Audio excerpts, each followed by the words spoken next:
Story 1. Am I the a-hole for secretly DNA testing my daughter and exposing my wife at a family barbecue? Hey Reddit, yeah, the title sounds bad. I know. But it happened, and I don't know how to feel. So I'm here, looking for some judgment. I, 35M, have been married to my wife, Laura, 34F, for 10 years. We have one daughter, Maya, 6F. Or at least, I thought we did. Laura and I met in college. She was wild, outgoing, and full of energy, the total opposite of me, a shy engineering student. We dated for a few years, got married, and then, boom, pregnancy. It was unexpected, but we made it work. But here's the thing. I've always had this nagging feeling. I know, it sounds messed up. But Maya doesn't look like me at all. Not even a little. She has blonde curly hair, green eyes, and dimples.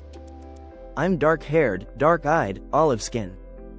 Laura is blonde, sure, but even people at family gatherings would make weird jokes like, "Wow, she doesn't look like you at all," or, "Are you sure the hospital didn't swap babies?" Always laughing, but it got in my head. I tried to brush it off, but over the last year, I started seeing other red flags. Laura got weird when I brought up baby photos of Maya, like she'd redirect the conversation. She'd shut down if I asked about the timeline of her pregnancy or people she used to hang out with before we got serious. I sat on it for months. I love my daughter. But I couldn't get rid of the itch. So, I ordered a DNA test kit. Not for Maya, for me. I already had one of her used toothbrushes, which I stored carefully. I know, creepy. But I needed answers. I did the test. Waited. Weeks. Then the results came. 0% parental match. I thought I'd misread it. I called the company. They confirmed, I am not Maya's biological father. I stared at the screen for an hour, just shaking. I didn't know what to do. I considered confronting Laura privately. But I was angry. So angry. 10 years of trust. 6 years of fatherhood. And not a word from her. I felt like a joke. So, I waited for the next big family event, her dad's birthday barbecue. Everyone would be there.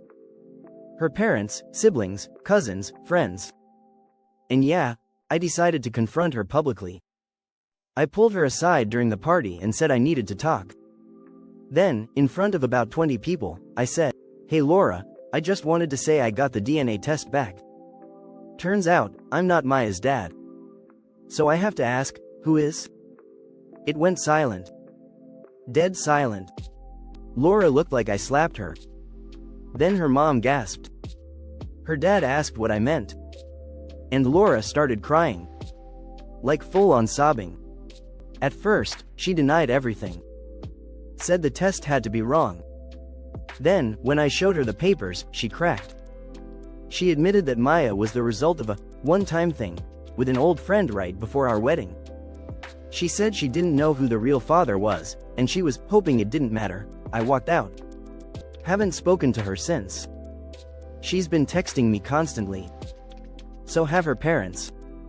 Half are calling me a monster for humiliating her publicly. The other half say she got what she deserved. Maya doesn't know anything yet. I haven't seen her in a few days because I needed space, but my heart is breaking. Reddit, I know the public call-out was extreme. But after years of lies, I just snapped. So tell me, Aida for exposing my wife at a family barbecue after secretly DNA testing our daughter? Story 2. Today I effed up by accidentally sending my boss a deepfake of her in a horror movie. So yeah, I, 25M, really screwed up this week. I'm probably going to become a cautionary tale in some corporate handbook. Here we go. I work at a pretty chill tech startup. It's remote first, kind of chaotic, and the vibe is more like a group project that somehow pays you. We have Slack channels dedicated to memes, cursed AI images, and once someone made a pizza ranking spreadsheet that ended in an actual shouting match on Zoom. We joke around a lot.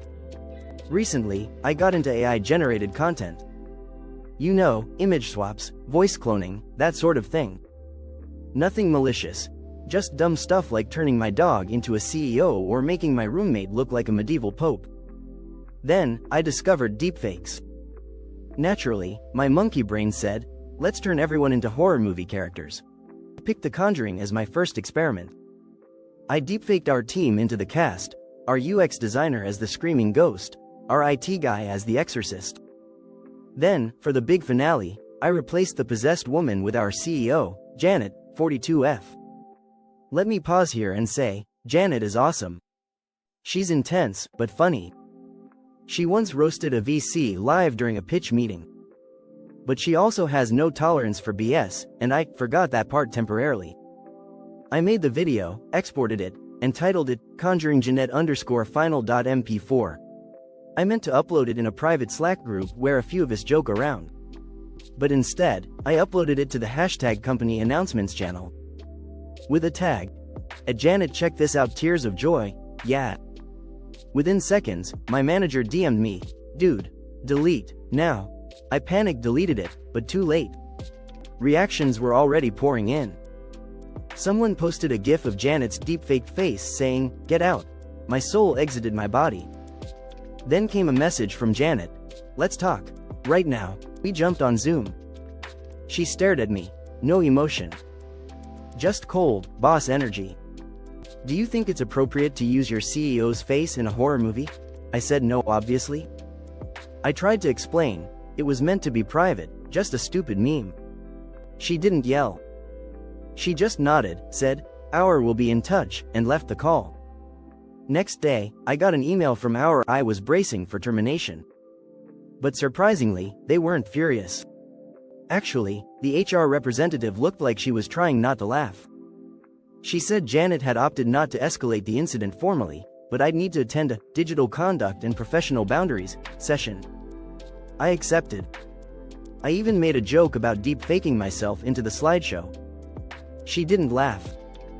Anyway, a few days later, we had an all-hands Zoom titled Q3 Updates, and a special message from Janet. Everyone logged in. I was already sweating. Things started normal. Slides, revenue goals, boring charts. Then Janet turned on her camera. She was smiling. Before we continue, she said, I'd like to address the recent, creative use of technology. Everyone went silent.